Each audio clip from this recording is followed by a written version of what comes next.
Welcome back to Filmmakers Compass Podcast, the show where we talk about movies and more movies. This is CP, and I have no D-Man this week. I'm flying solo. That's right, D-Man is dead. I'm actually just joking. I'm trying to get into the Halloween spirit. I shouldn't even make jokes about it. That's like the worst thing I could think of. He's actually in jury duty right now, which is probably the worst thing that he can think of. And most of you. Again, happy Halloween. I am looking forward to hearing some great stories and seeing some great pics of all your costumes and finding out what movies you're watching. And just right off the bat, I am going to be watching the original Ghostbusters movie. I'm going to be watching the original Halloween movie because it's Halloween.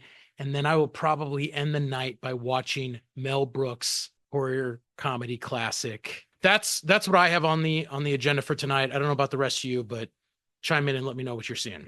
As usual, we are going to kick this episode out with some shout outs. First up, Ivor, in response to the villain episode that we had recently, you wrote that villains, what a large topic. It could have been every episode all year. And D-Man and I totally agree. In fact, we kind of ended the episode and we're like, yeah, that's just too big a topic to actually just have a very generic discussion on. So we're right with you, Ivor, and we'll definitely come back to it. I do like what you said. Best Bond villain is Eric Goldfinger, obviously, but your favorite is Dr. Kanga. Yaphet Kotto is just one of the best actors, and I don't hear people talking about it. I would actually 100% agree. And I was actually telling D-Man, I don't want to do specifically a villain episode about Bond villains, but I want to do a series of episodes where we go through and break down a couple Bond films at a time, looking at it based on actor, like 3 Connery films, 3 more Connery films, all the Pierce Brosnan films. I want to do something like that. I think it'd be a lot of fun. So if you guys are on board, let me know. Ivor, sorry that you are not a Hook fan. You think he is soft, but you thought D-Man is closer with Scar.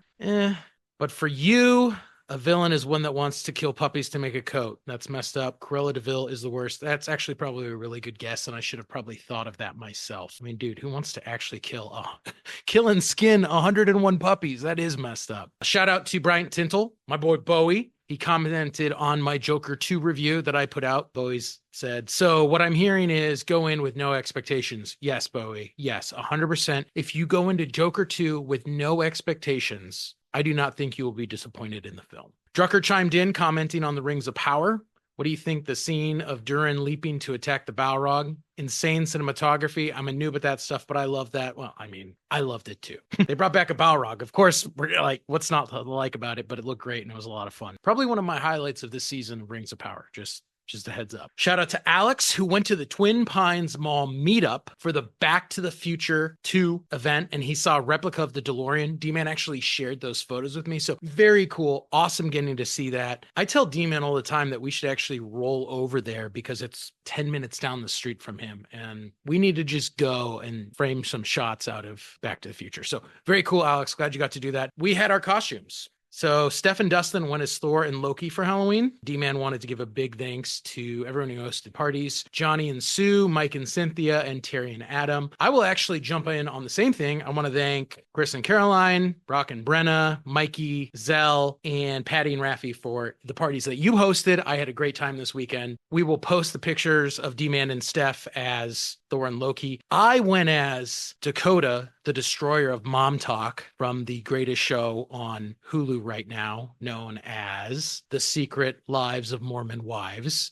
No one really got my costume in any way except for the one party that I went to, which had a bunch of teachers. Apparently teachers all watch reality TV. So that was that. I'll throw up my picture too, and you guys can tell me if you get it or not. But I'm not thinking anybody will. I was kind of disappointed. I thought I was being original, but everybody thought it sucked. Last shout out, happy birthday to Eddie. Hope you have a great one. And happy Halloween, everyone. And now it is time for our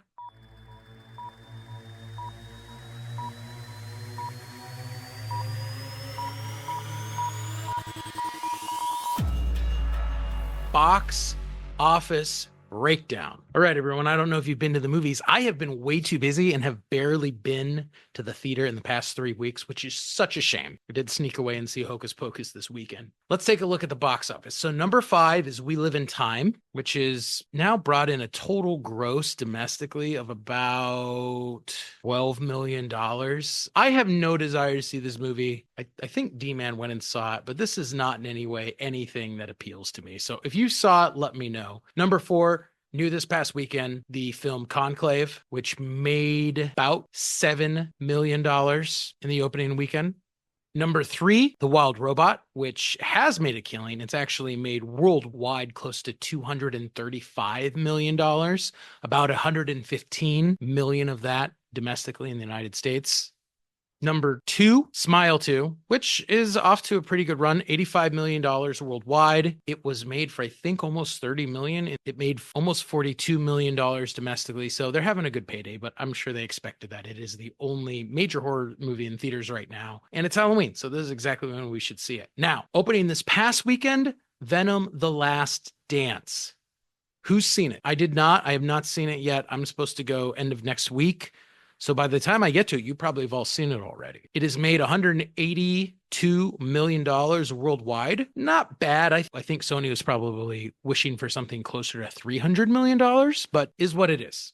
I don't know what you've seen, but that's the box office, and I need to get my butt into the theater because there's a couple movies I got to give you some reviews on. Now, jumping into the episode, since I am here all alone by myself, I want to do something a little different. I keep thinking about the fact that every horror movie, it seems like I truly love, for the most part, comes from the 80s. I don't know why there was such a gluttony of horror films made in the 1980s, but there's some really amazing ones and some of my favorites of all time. So I wanted to put together a list of what I considered the 10, or well, not the 10 best, because there's a lot of debate there. These are my 10 favorite horror movies from the 1980s in no particular order. I just wanted to talk about them. If you were looking for something good to watch, maybe I would jog your memory with something that you haven't seen in a while. So let's get into it. I think before we can talk about the movies, we need to talk about why was the 1980s so successful for horror? I think part of it is two things sort of happened in the 70s, right? We had a bunch of new wave filmmakers come and break all the rules of cinema, break all the rules of movie making, and really push the craft in a new direction. At the same time, we got Jaws and we got Star Wars, and suddenly the blockbuster was born in the 70s. So going into the 80s, I think people were looking at film with new creative lenses. The technology for visual effects and special effects had really grown in the past 5-10 years.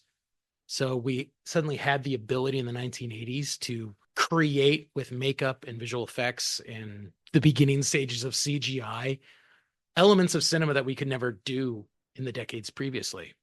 So new technology combined with this thirst for blockbuster attention, I think gave birth to movies that were fun, movies that were popcorny. The other thing that I don't think we can forget about is the rise in VHS, right? We suddenly had the ability to watch movies in our house. This gave birth to a whole litany of video rental stores. And so because of that, movies were made not necessarily just for the success in the theater, but the success for their additional run on VHS. This was a new concept. And horror films played particularly well because teenagers could go to the video store, rent a movie on the weekend, and they wanted to watch something fun and edgy and grotesque and with probably lots of nudity. And that's exactly what horror films give us. So I think all those three kind of factors, technology, the drive for the blockbuster, and the rise in VHS, is exactly why the 80s were the perfect storm for horror movies. So that's my theory. Who agrees? Who disagrees? I'm not really sure. But let's get into this. So these are my 10 favorite 1980s horror movies, not in any order. I will just get off the bat and tell you, if D-Man was here, he would disagree with this list off the bat because I did not include the original Terminator, which he would absolutely include on this list because not only is it one of his favorite horror movies, but it's one of his favorite movies. I didn't. So, well, if he ever comes back on the podcast, I guess he can throw down words with me. So, First movie, Predator from 1987. Now, this was from the director John McTiernan, who also gave us Die Hard in the same decade, just a year later. It stars Arnold Schwarzenegger, Bill Duke, Jesse Ventura, and Carl Weathers. Kevin Peter Hall is the Predator. I always actually consider Predator to be the most political movie ever made because Arnold Schwarzenegger, former governor of California, and Jesse Ventura, former governor of Minnesota, are both in the same film. Don't get that very often, do you? IMDb ranks this the 10th best horror movie from the 1980s. Rotten Tomatoes, however, ranks this as the 25th greatest. This movie is really 3 movies in one. I had a screenwriting teacher in school talk about that. One part of the movie is a war action movie. One part of the movie is a horror film. And the third part of the movie is a sci-fi movie. I think that sometimes we have a tendency to forget the horror portion of the movie when we think of it as a sci-fi film or we think about it as an action film. So I actually think, though, the scenes where the Predator is hunting the commandos and they're trying to figure out what is killing people is actually a great lesson in suspense and horror storytelling. It's a good old-fashioned monster movie where we're trying to figure out what the monster is. And I think it's really successful. And it's just so 80s because everyone is roided out and the action is over the top. I do love this movie a lot. If you remember, a long time ago, we actually did an episode diving into Predator in a total rewind. So if you want to know more about Predator, you should go check that out. Second movie, Poltergeist from 1982. This was directed by Tobe Hooper, though a lot of people claim that Steven Spielberg actually directed this film himself. Spielberg is the producer on the movie. It stars Craig T. Nelson, Jo Beth Williams. Rotten Tomatoes ranks this as the 11th best horror movie of the 80s. IMDb ranks this as the 27th best. And Esquire ranks this as the 14th best. Now, I think this is good because it's terrifying. I am horrified of ghosts. I will just be honest and tell you all outright. I am terrified of ghosts, and that's what this is about. The visual effects of it are great. There's actually shots of it that feel so Spielberg-esque, which is probably why people suspect that Spielberg could have directed it. There are shots in it, in Poltergeist, that are almost identical to similar shots in E.T. I think what's really great about Poltergeist is there's some iconic horror movie moments in it. You know, they're here. And on top of it, I love the scene where the doors to the nursery open and we see all the toys flying around. Obviously, the horrifying scene with all the skeletons in the swimming pool. And then my favorite scene in the movie, I think, is at the very end where they go to the hotel, finally victorious, having saved the daughter. Everyone is defeated and exhausted. They walk into the hotel room, they shut the door, and then they open it back up to roll the TV out. Because that's exactly what we would all do if we just dealt with the exact same thing. Poltergeist also, it left us with a very important lesson. If you're going to buy a house, do your research, check your Zillow, check your Google Maps. You got to find out what was there beforehand because, yeah, there better not be any bodies buried underneath or you're in a lot of trouble. Next film, They Live from 1988. Now, this was directed by John Carpenter, stars Roddy Piper and David Keith. This is ranked as the 12th best horror flick by Rotten Tomatoes. I don't think a lot of people think about this movie when they think about horror films from the 1980s, but I love it. And part of the reason why I love it is the RoboCop of horror movies. And what I mean by RoboCop is it just has this amazingly like 80s movie dialogue. Like when he puts on the glasses and he walks in and he's like, I'm here to kick ass and chew bubblegum. And I'm all out of bubblegum. Like that's, no one would ever make a movie like that anymore. You could only get away with that in the 80s, which I love. The violence is kind of comedic and over the top, much like RoboCop. But most important, what I love about They Live is the same thing that I love about RoboCop, and that's the fact that this is done in parody, right? John Carpenter wrote this movie. If you've never seen it, essentially the plot of the movie is this guy finds these glasses that let him see the world for what it really is. And he finds that the global elites running government and the media are actually a bunch of aliens. And they are controlling the masses. But with his glasses, he can see the world for what it truly is. So he decides to go liberate the planet. Awesome premise and tons of parody there. And obviously, John Carpenter is talking a lot about society as a whole. Many of those themes I actually still feel are very relevant in the world today. So if you haven't seen They Live in a While, you should check it out because it is a lot of fun. Next film, Pet Sematary from 1989. This was directed by Mary Lambert, based on the Stephen King novel, starring Denise Crosby and Dale Midkiff. Esquire ranks this as the 37th best horror movie of the 80s. IMDb ranks this as the 8th best. I don't know that this is truly, truly horrifying. What I like about Pet Sematary is it does present a very interesting premise. What if you could bring people back? Because I tell you right now, if my dog died, when my dog dies, I will definitely be tempted to bury him in a pet cemetery because I will miss him so much. And what Stephen King and what Lambert are playing with there is the concept of what is the cost of that? And I think that's very interesting. It's not it feels very 80s in terms of the style. I don't really remember a lot from the film visually captivating that I thought was super groundbreaking. But I think the story is interesting and it's definitely creepy. One of my all-time favorites also did a Total Rewind episode on this from 1980, Friday the 13th, directed by Sean S. Cunningham, starring Betsy Palmer and Adrian King. Rotten Tomatoes ranks this as the 72nd best film of the 80s horror movies. IMDb ranks this as the 24th.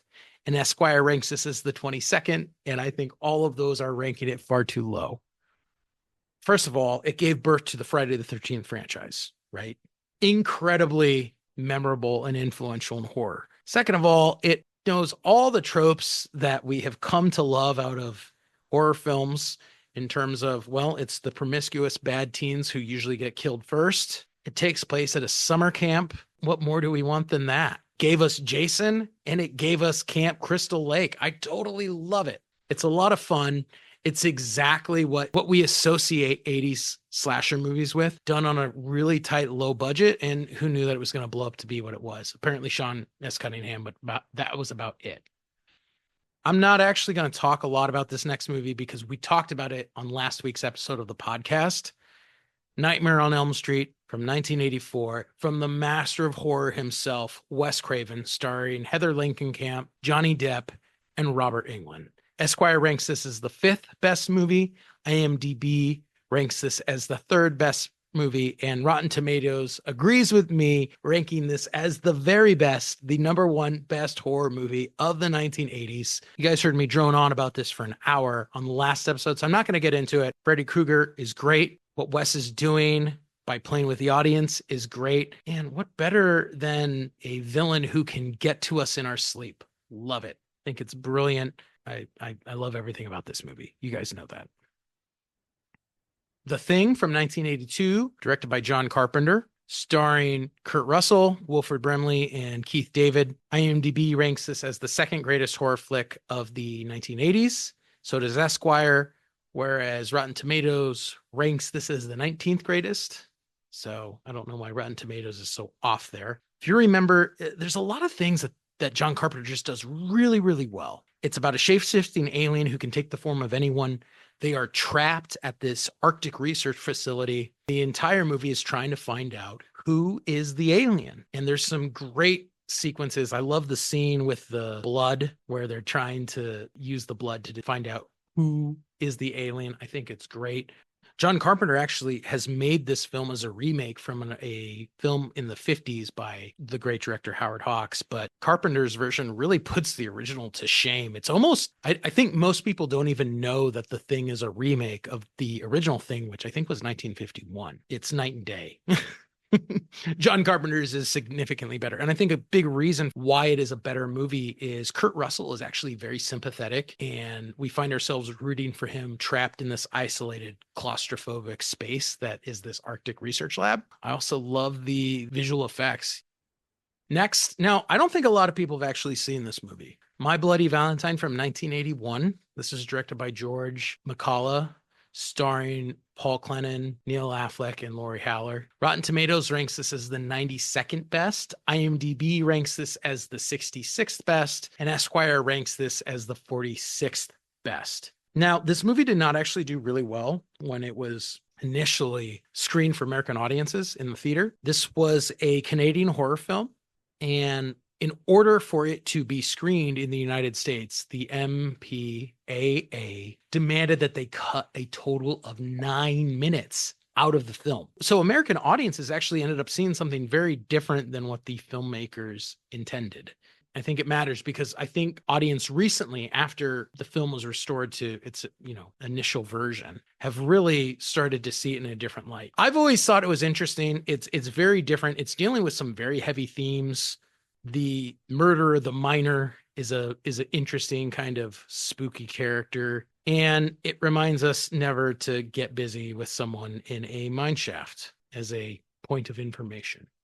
So if you haven't seen it, I would recommend it. It also did come out on Valentine's Day, which maybe was poor planning on Paramount's part, because that's not really when I think people are going to the movies to watch a horror film. But I mean, I would definitely see it. And maybe I'll look for a re-release this Valentine's Day to see it. Next film, Aliens from 1986, directed by James Cameron, starring Sigourney Weaver, Michael Biehn. IMDb considers this the 7th best horror film. Esquire considers it to be the 3rd, and Rotten Tomatoes ranks this as the 2nd best horror movie of the 80s. Oh boy, I love Aliens, but I also really love Alien. And what I find fascinating about it is I actually can't decide which film I like better. One done by Ridley Scott, one done by James Cameron. What I think is really cool is James Cameron doesn't try to remake Alien. James Cameron takes everything that we love about Alien, the xenomorphs, the gritty industrial future world, and he does not do the same horror film. He does an action horror film.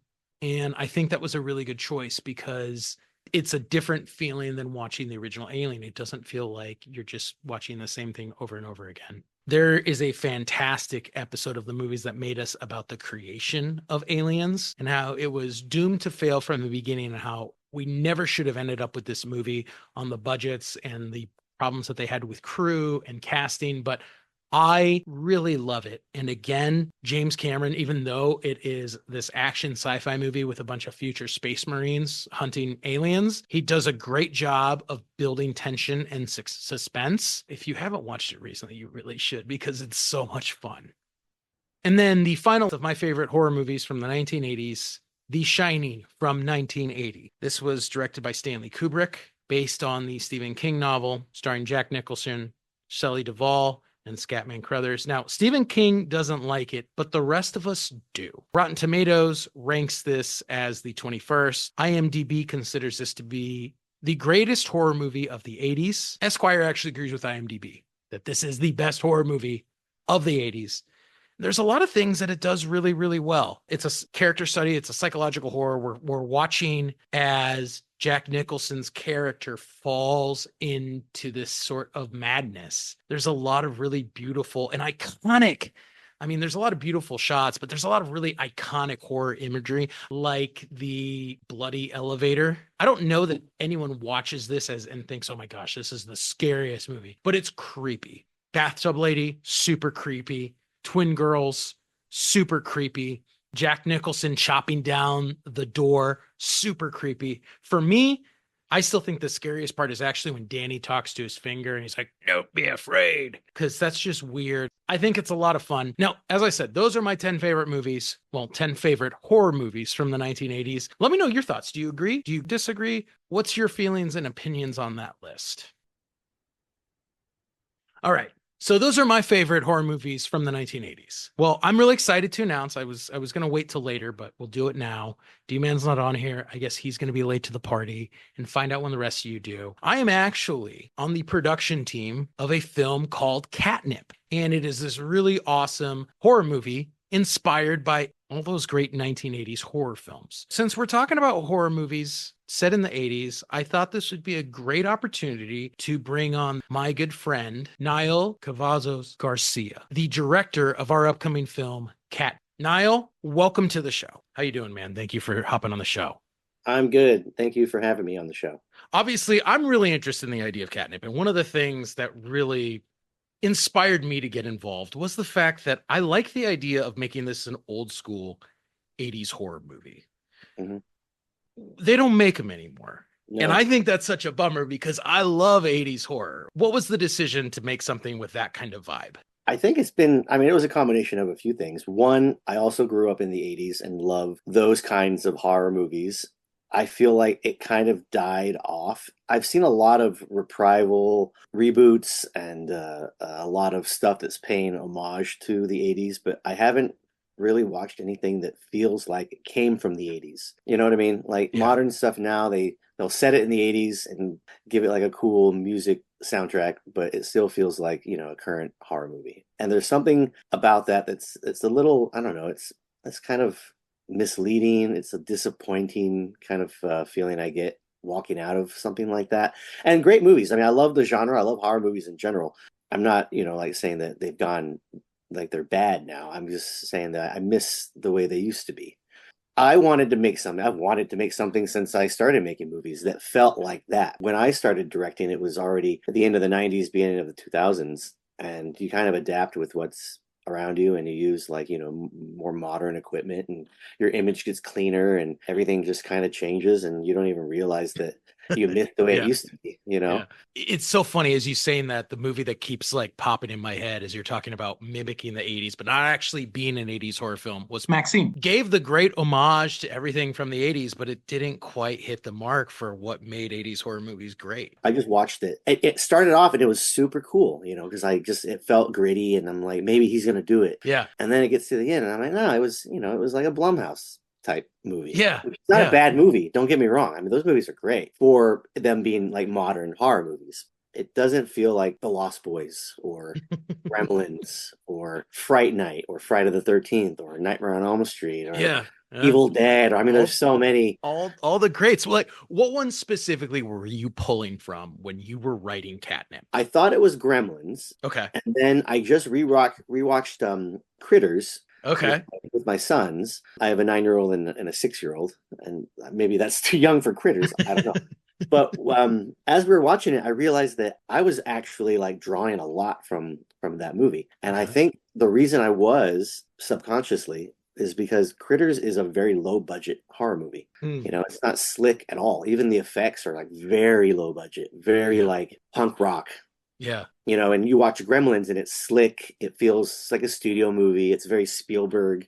That's why we call Catnip Gremlins for grown-ups, because we want it to be scary, rated R, gory, a little campy, but not like, we're not doing a parody of anything. It's like a straight up scary movie. Yeah. And Critters is scary, man. It's like that's a real like scary movie. There's some really great set pieces in that where my kids were like covering their eyes, and I'm looking at it and I'm like, but this is so cheesy. But I can see how when I was a kid, I was also covering my eyes. You know what I mean? It felt like I don't know, authentic or something. There's something, what is it? It's like you can reach out and grab it. It's like it's truly tangible yeah, I guess a yeah. tangible. I Yeah. mean, that's what the 80s did with their effects and everything. It was so like it was really happening. Yeah. Yeah. Now everything kind of feels like a video game Yeah. or Yeah. something, a theme park ride. Okay, so what are some of these 80s elements that you're trying to bring into the movie? I know typically today the path of most studios and directors would be to just do a digital cat. That's not what you're doing, right? You're taking real cats and you're training them.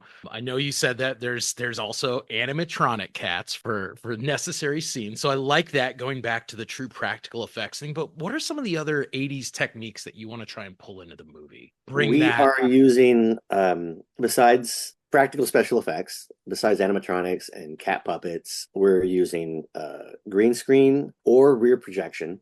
Okay. Okay. I love it. We're gonna be compositing everything. We're shooting all the assets separately. Like the cats will be separate from performers, maybe even separate from the backdrops, depending on where our locations are.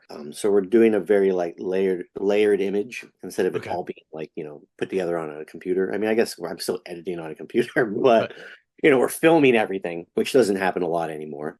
Man, if I could shoot this thing on film, I would. We're gonna make it look as close to the film as we can. I love it. Okay. And we're even talking about doing like maybe like little stop motion stuff in there. Mm-hmm. We're still like storyboarding the big cat attacks. And the more we work on it, we're like, okay, let's do some cool POV shots of the cats, like Evil Dead style, like the camera Yeah. flying through like, Yeah. a hallway. And then my special effects designer was like, you know what I can do? We can put little cat paws in front of the camera.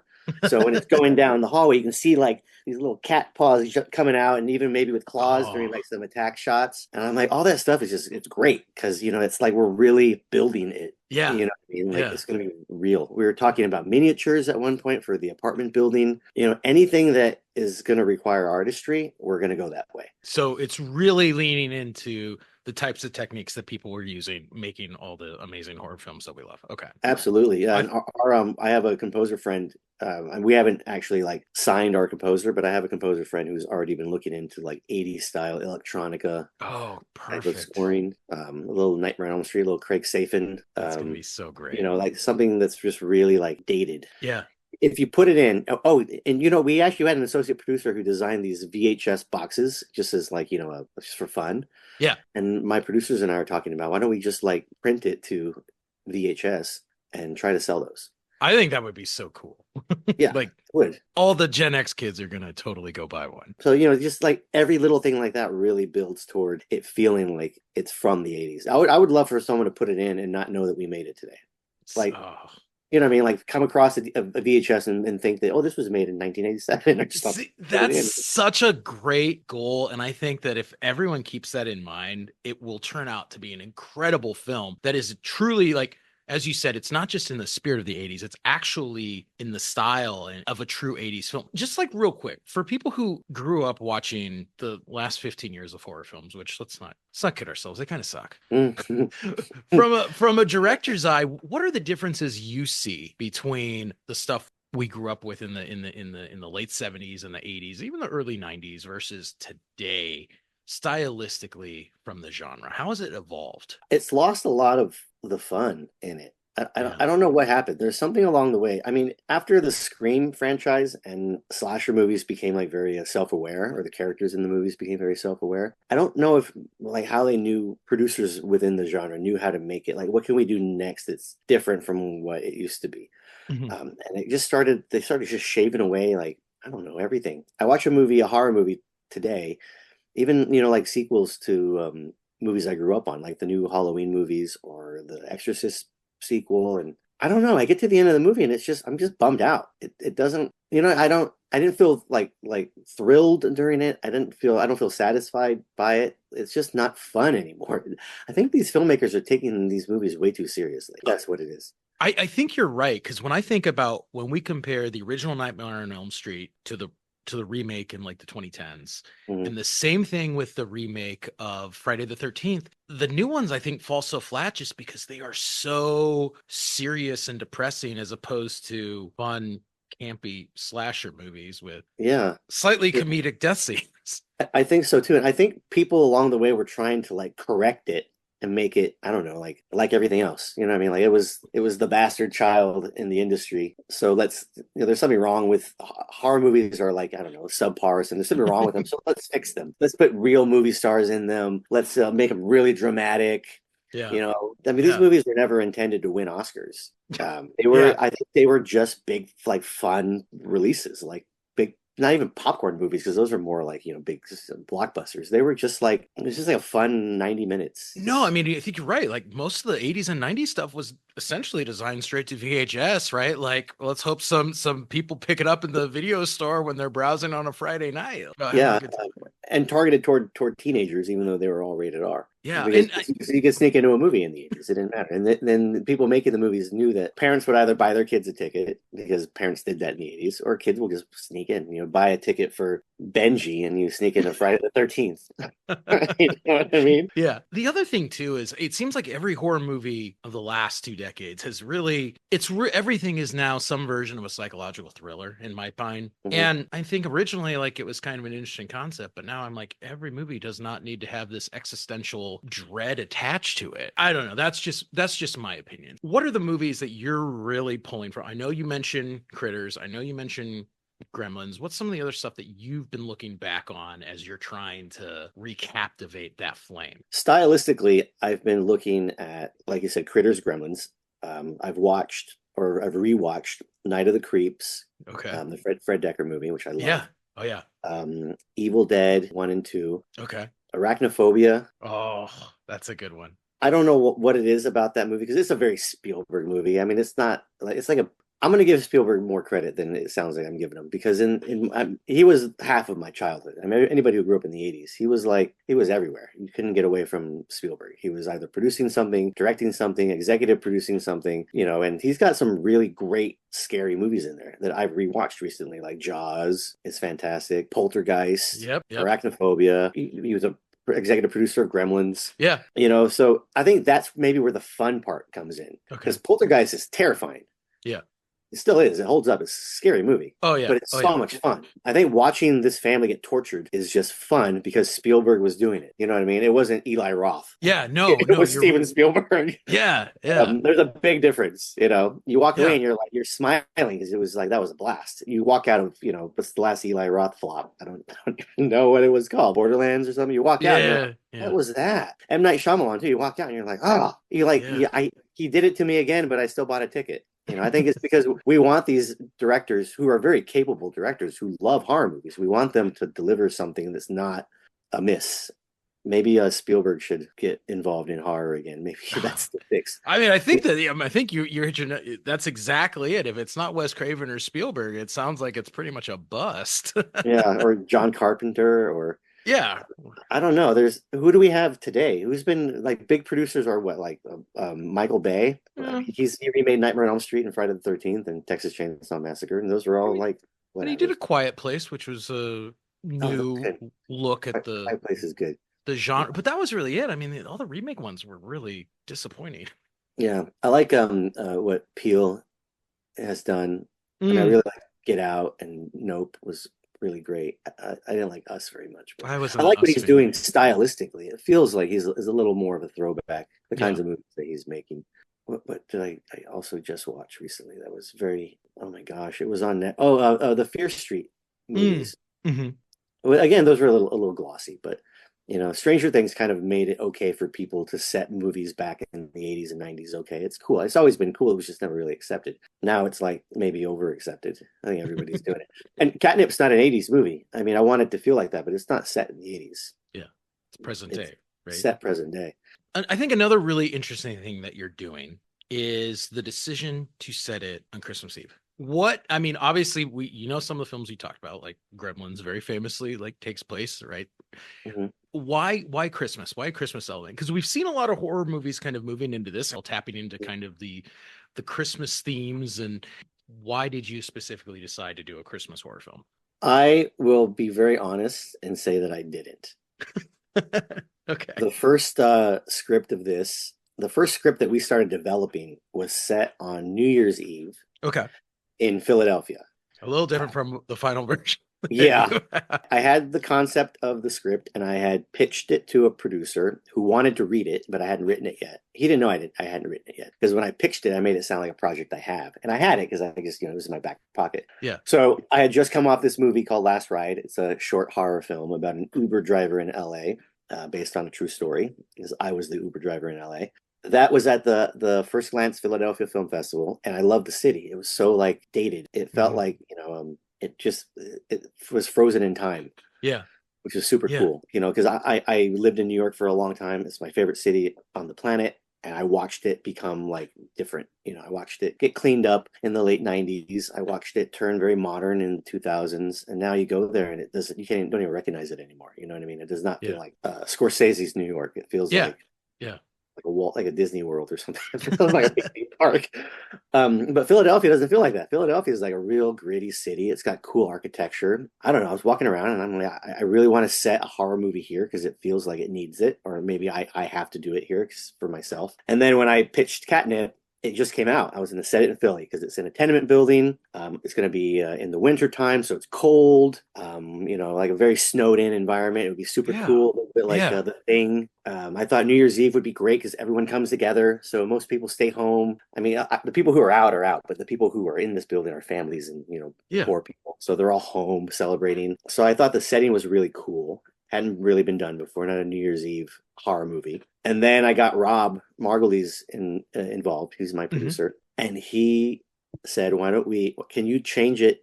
I think his he had two requests. He's like, "Can we get it out of Philadelphia? Maybe put it in New York, and can we set it on Christmas instead of New Year's?" And I Okay. said, "No." I said, "Maybe for New York, if we can put it in like Brooklyn or something, and Yeah. absolutely not for the Christmas thing, because then people would just say it's a Gremlins ripoff." And then the more I thought about it, I'm like, what's wrong with that? You know what I mean? I'm like, everybody loves Gremlins. It's been so long. There hasn't been another one. Yeah. Exactly. It's almost like I read this thing about Scream when it was called Scary Movie, and they were trying to get a director attached, and they're all looking for the next Wes Craven, which they couldn't find because there wasn't He's one. Wes Craven. And Yeah. yeah, and then I think Kevin Williamson suggested, "What about the old Wes Craven?" They're like, "Oh my God, no one ever thought about that. The obvious choice, right?" Yeah. That's kind of like the Christmas thing. Like, yeah, that's the obvious choice. Let's set it on Christmas because it's a Gremlins homage, but it's, what is it, 40 years later? It hasn't happened since then. Let's do another Gremlin. So then it became Spanish Harlem, New York Christmas. And the more I've like given into the Christmas thing, I love it. It gives us like, we have different light styles we can apply, Yeah. or coloring in the lights. It already like plays into everything that we want this thing to be, like throwback to Gremlins, throwback to Black Christmas, another great slasher movie from the Yep. 80s. Yep. People in their buildings, and people in the building who are there with their families, now they're around a Christmas tree. It's just, I don't know, there's just something Yeah. more visually appealing about it. Okay. Christmas music is creepy. It worked. Okay. All right. So happy accident to some extent, thanks to Rob's prodding, is what you're saying. Yeah, and then he kept prodding about our FX company and our cat trainers are in LA. Okay. Fox FX Lab is doing cat training and all of our special effects. And we're trying to get 20 to 30 cats on a plane to go to New York so we can shoot it there. Yeah, I can imagine that's a nightmare. I don't think that would ever happen. So Rob, again, is like, just set it in LA. And I lived in LA for, I don't know, 10 years. I don't like LA. I don't like the way it looks. I don't like the way it feels, especially around Christmas time. Our audience knows, because I bitch about LA all the time, that we all despise LA. So thank you for, reinforcing everything I tell Not them. just me. But, talk about a depressing Christmas horror movie. If it was set in LA, I'm like, that would make me sad just making the movie. But what we did was another producer, his name's David Thomas Newman, lives in San Pedro, California. And he's like, hey, we could shoot it here. It would be cheaper than LA. It's, it's on the LA harbor. It's a port city. We're overrun by stray cats for whatever reason over there. It's like a pandemic or something. They're just everywhere. And I'm like, that's weird and creepy. And then I started thinking about The Fog, another John Carpenter movie. Right? Yeah. Like, Yeah. look, if it's Christmas in LA, which would be awful, but I move it to Pedro and there's the LA Harbor fog on Christmas Eve, that's super creepy. It plays into a lot of other movies that I'm drawing inspiration from. So the new script is now that, and it's my favorite draft. All right. Write the story of every great movie. The constraints and collaboration of working with a team created something wholly new and original that you didn't originally anticipate. And it sounds awesome. I mean, I can't wait to see it. So yeah, we have the town behind us. We got Pedro behind us. We're already talking to all the local businesses, and we have a lot of excitement there in the town waiting for us to shoot. So we've kind of like, we're going to take over that town for a month in February and just make it CATnip. Fantastic. The cat thing. I think that this is the thing that most people are intrigued by about the film in general.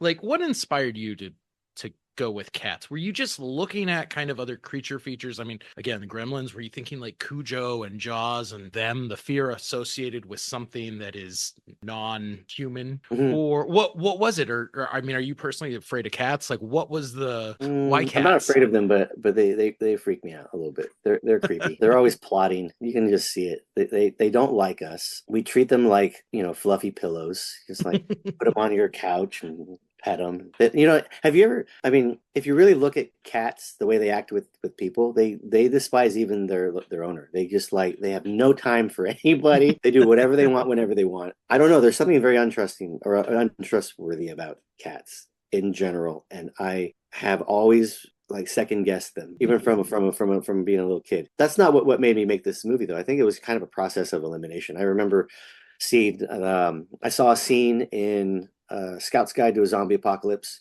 Hmm. There's my favorite scene in that movie is when these kids are stuck in this old lady's apartment or old lady's house. Maybe it was an apartment because it was on the second floor. So anyway, they're stuck in this old lady's living room, and her cats are zombies, and they start attacking them. And it was so Yeah. fun. It was only like 2 or 3 minutes in this movie, but it was so funny. And it gave me that feeling, I used to get from every horror movie in the '80s. And I think that planted the seed because it's never happened before. I don't know why. Every animal has been like there has been a creature feature about everything from dogs to sheep, but Yeah. never cats. Hardly cats. I found a couple that people don't know of. At least Yeah. there hasn't been like, a fundamental the killer cat movie. And then that's going to be CATnip. So Yeah, I hope so. That's what we're aiming for. We want it to be the killer cat movie. Anybody who loves cats, hopefully will see it because it's a cat movie. And then people like me who either don't like them or hate them are going to go see it because they're like, I knew it. I knew if you just give them enough time and there were enough of them, they would just take over. just because I'm fascinated by the cats thing. I mean, I'll be transparent. I'm terrified of cats. With you, I don't trust them. You know what dogs are thinking. You don't know what cats are thinking. Have you done any films working with animals? And all I know is I've heard it's a big challenge. What are you anticipating? I don't work with animals and don't work with small children. CATnip has both. The main character in CATnip is a 10-year-old boy. And the main villain in CATnip are 100 cats. You did not seem to listen to the advice you were given very well, my friend. No, I was intending to, for my next movie, do an isolated, like a claustrophobic horror movie set in one location with, a few characters, like a little ensemble thing, like what's similar movie to that? Something like I'm thinking Devil, the elevator one, but that's probably Oh, not what you're Devil. Yeah, thinking. that's a good one actually. I was thinking like The Thing, but that's Oh, I a little mean, bigger. But yeah, The when Thing people are is trapped so together. good though. Yeah, I know. I love that movie. You trap people together, and it's a great dynamic already. And then all the characters are different, because that's just the way it's supposed to be. And they all hate each other, but they have to work together. There's Mhm. always some weird like love interest thing happening in there. Yeah. You know what I mean? Like the outcast is probably gonna end up saving the day because they all treat that person like shit, and then they got to step up Yep. because their skill set is exactly what they need to like survive. There's like all these great formulas that I'm taking from this specifically for CATnip, and I mean not just for CATnip, but I wanted to make a movie like that because I thought it would be easy. For Mhm. like my next movie, I wanted it to be like Devil. Six Very people stuck in controlled a environment. Yeah. yeah, shoot it in 10 days or something. I don't know. This is that, but it's not because it's one environment with a handful of people and then surrounded by the most expensive, complicated things you can ever try to put in a movie all at once Yeah. Yeah. on like a shoestring budget. Like we don't have $10 million. We Yeah. have like a little budget and Yeah. these huge ideas. And then me, I'm thinking, how can we do that in the cheapest way possible? Okay, let's use practical effects instead of CGI. Let's use Yeah. real cats instead of CGI. And everybody else is like, no, just do it all on a computer because then it's like you can do it on your free time at night and on the weekends. You know what I mean? Mhm. But I don't know. Like maybe I like a challenge. Well, I mean, I think an audience is going to love it, right? We're so desensitized to CG now, right? Yeah. And anytime we get something different, it's unique and memorable. And I think it's, one of the most compelling parts of the movie. What are you doing for training the animals? We have an animal trainer. Her name is Cheryl Holtzman. I partnered with them. They're the company Fox FX Lab in Riverside, California. I know Eric Fox. I met him on my previous project. He didn't work on it, but I met him through that project. And he's a special effects artist. He was on Face Off as one of the contestants. I don't know which season, but one of the earlier seasons. So he's been working in the industry for a while. And when this first got off the ground, I called him about doing the special effects, pitched him on everything, the live animals and the apartment building and the miniatures and everything. And he's like, you know what? This is actually a match made in heaven because my partner, Cheryl, is an animal trainer who specializes in cats. And we have about 20 of them that have already been trained for movies. And I'm like, what the hell? That is amazing. That's why we relocated. Like wherever you Yeah. are, we're going to make the movie there. Yeah. Because I'm never going to find that anywhere else. There's no way I'm going to find somebody who's both. So they're able to work within our budget. And she is adopting the hero cats that were scripted into the movie. Okay. Her cats are already adopted. They love cats and they love animals. And they do a lot of rescuing and a lot of supporting for animal shelters locally. So we're doing the same. We're gonna rescue our hero cats from shelters and adopt them, obviously. Cheryl is training them. And she'll be our animal wrangler on set as well. So they'll be with their mom the whole time. And then we're going to give proceeds from our movie back to the animal shelters in LA that these animals are coming from. Spread the word on, adopt animals, help your shelters. We're pro cat, even though the movie is not pro cat. And that was actually the decision, yours and Rob's decision to do a Kickstarter in conjunction with the film, right? The movie, the budget for the movie's there. The Kickstarter is actually about supporting and adopting and rehousing the cats, right? That's really what it's for. Yeah, it is. What happened is that our movies, I mean, it's a much more expensive movie than we wanted to be. But that's before the effects. We're going after name talent, and we've got a lot of people already attached to the project. So the budget that we have is going to pay for actors, locations, crew, and equipment and everything that you need to make the movie. Yeah. Except for the practical special effects and the cats. And because those are the extra things, because we could always do this digitally for cheaper, because we're going all out and want to make the thing more, viable and realistic and a little more interactive and just more fun for the audience. We needed to do a Kickstarter so we could raise the money to cover those two. Like the most fun part of the best part of the movie, that's what we're raising the money for on Kickstarter. Yeah. Okay. So anything we get there is going to go directly to pet adoption, pet housing, feeding, training, caring for the cats, and all of our practical special effects. That's fantastic. That's fantastic. And so I know the Kickstarter launched. Do you want to plug the URL for all our listeners? We'll post it everywhere too. CATnipmoviecampaign.com. As simple as it could be. Mm-hmm. CATnip movie campaign, CATnipmoviecampaign.com. Our Facebook is CATnip the movie. Our Instagram is @CATnip the movie. You can follow those for anything that's connected to the Kickstarter and or the production of the movie. We're announcing more cast members the closer we get to our shoot date. We start in February. Our Kickstarter ends November 22nd. So if you can go to CATnipmoviecampaign.com, pledge what you can. We got awesome perks on there. We've built some great packages for people. Yeah, it's amazing considering that most Kickstarter films are like $100 and you get a digital download of the film. Like, you actually have perks that I think are awesome as a film fan or a cat lover. Like, my very favorite is the popcorn bucket. Yeah, popcorn buckets are awesome. The only people that do it are, Warner Brothers or whatever, yet here an indie film is making an awesome cat popcorn bucket. Like, who knew? Just like our movie, we want it to be fun. We put together the Kickstarter page. We were like, how can this be fun for people who are contributing? Not just getting them involved in making a movie, but what's some fun stuff we can hand out. So we have popcorn buckets, we have cat piñatas. That'll tie into the movie. Once you see it, you'll know what that's all about. Okay.